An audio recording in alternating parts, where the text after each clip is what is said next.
This is the real-life tragic story of Cheryl "Sherry" Miller and Pam Jackson.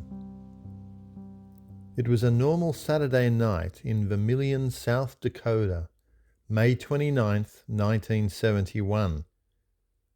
17-year-old high school students Cheryl Miller and Pam Jackson were two young girls that didn't often mix with the cool kids at school too much.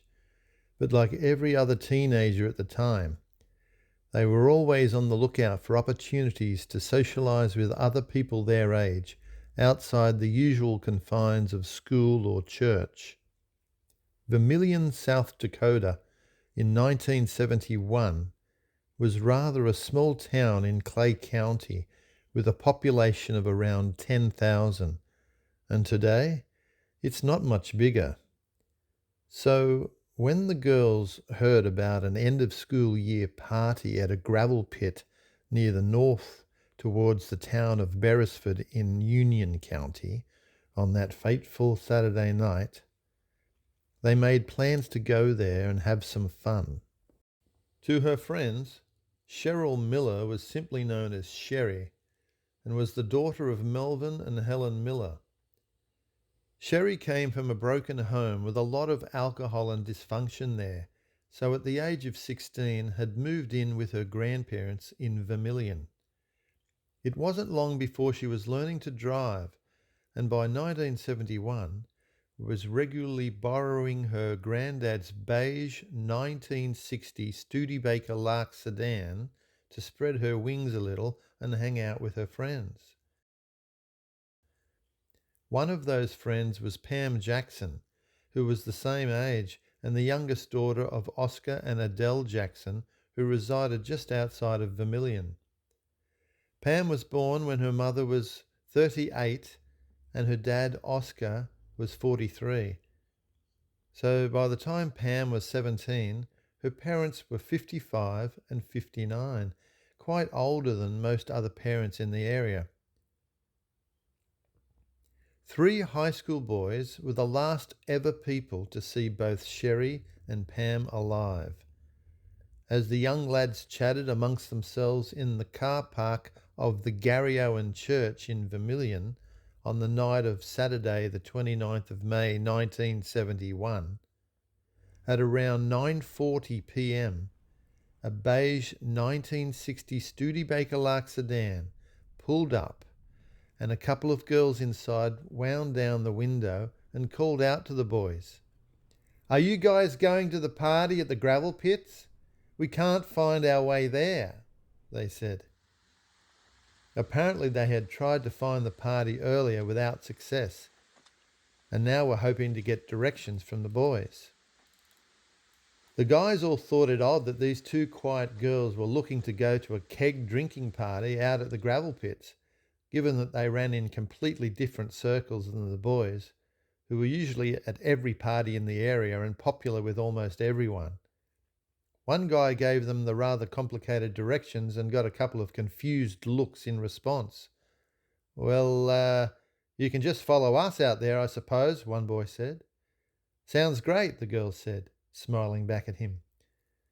And so it was that at around 9:45 p.m. that night, Sherri and Pam, driving Sherri's granddad's 1960 Studebaker, set off north along Old Highway 77, following a car full of boys to the party.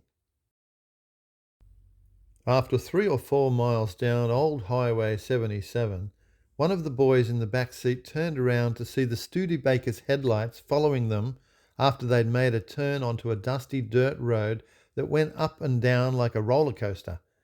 The boys were driving a more modern car and were used to driving faster than the girls, who were struggling to keep up with them. The dusty road made visibility worse for the girls, especially in the darkness of night, with no sign of any wind to dissipate the thick dust cloud made by the vehicle ahead. More than 100 people were expected to be at the party, so that's a lot of accumulated dust getting stirred up over time from all the cars going the same way. 2 of the boys lived along country roads not far from the gravel pits, so they knew the area quite well. But even so, they themselves still managed to overshoot a turn, which they quickly did a U-turn and backtrack to make. When they did so, they then realised that the girls' headlights were nowhere to be seen. "Where's Sherri and Pam?" the driver said. "I guess they didn't need our help after all," said one of the passengers, after they waited there for a minute or two for the girls to catch up. Someone said, "Let's go," so they drove on for a little before eventually spotting the bonfire lights of the party and hearing the sounds of music and laughter as they parked the car.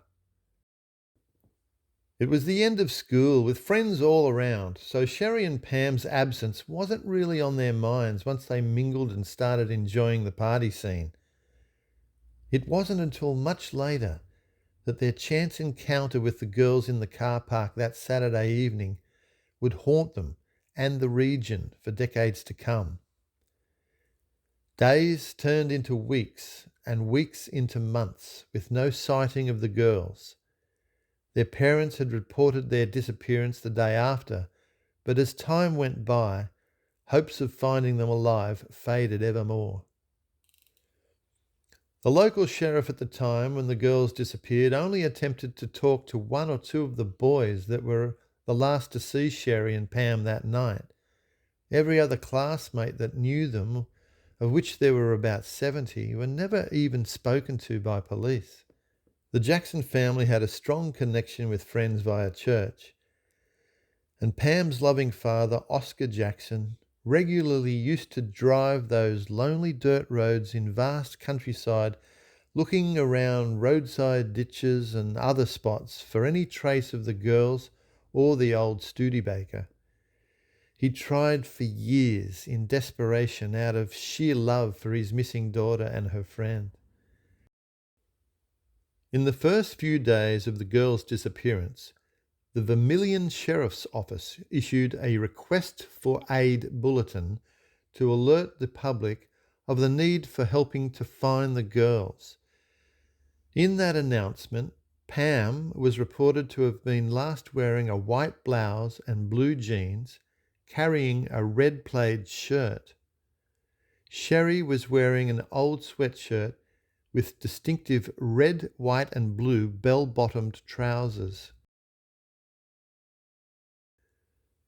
At one point during that fateful drive, the Studebaker made its way along an unpaved road called 310th Street. Along that route, there is a bridge that crosses Brulé Creek. On the 23rd of September 2013, a local fisherman by the name of Jim Sorensen was wandering around the 310th Street area in Union County, and after a long period without rains, he spotted from the roadside what looked like to be an overturned car beside the Brulé Creek Bridge. 310th Street was still an unpaved road not regularly used by locals.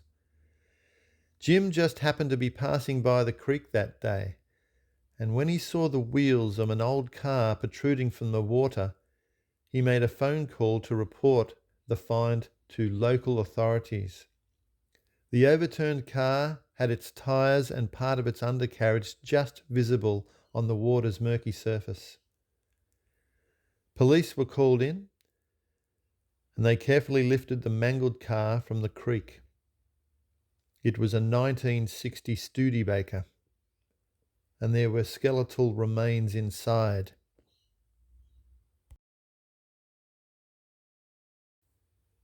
The Brulé Creek Bridge is about 14 miles from the Garryowen Church car park in Vermillion. Evidence collected at the scene when the Studebaker was discovered was consistent with a car accident.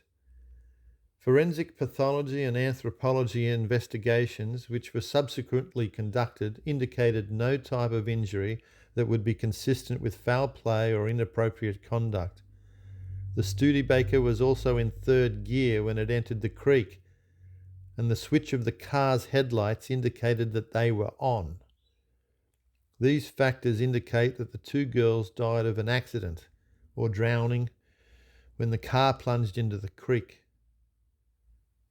The saddest thing of all is that 102-year-old Oscar Jackson had passed away only 5 days earlier, on the 18th of September 2013, after spending a great deal of time in his later life searching and hoping to find his precious missing daughter, forever young at 17 years old.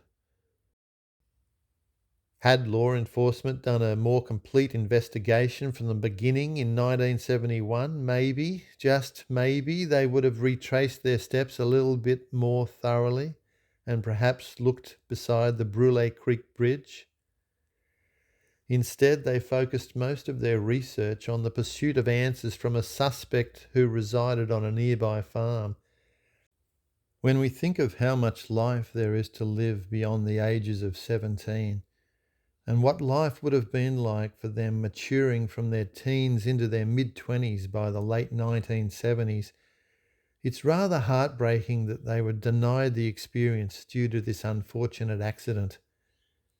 What's even more tragic is their submerged remains lying there for 42 years, and Pam's long-suffering dad not knowing how his precious daughter had disappeared and met her fate all those decades before. Based upon collectively the totality of the evidence, 42 years worth of the file, as well as the information that was found on September 23rd, 2013, it's consistent with a car accident, and the families never quit searching. I think what really affected me in understanding that is when I read the obituary of Oscar Jackson. Oscar had died at age 102 on September 18th, 2013, 5 days before the discovery. And if you look at that obituary, it indicates that, you know, one of the saddest parts of Oscar's life is not knowing about the disappearance of his daughter Pam.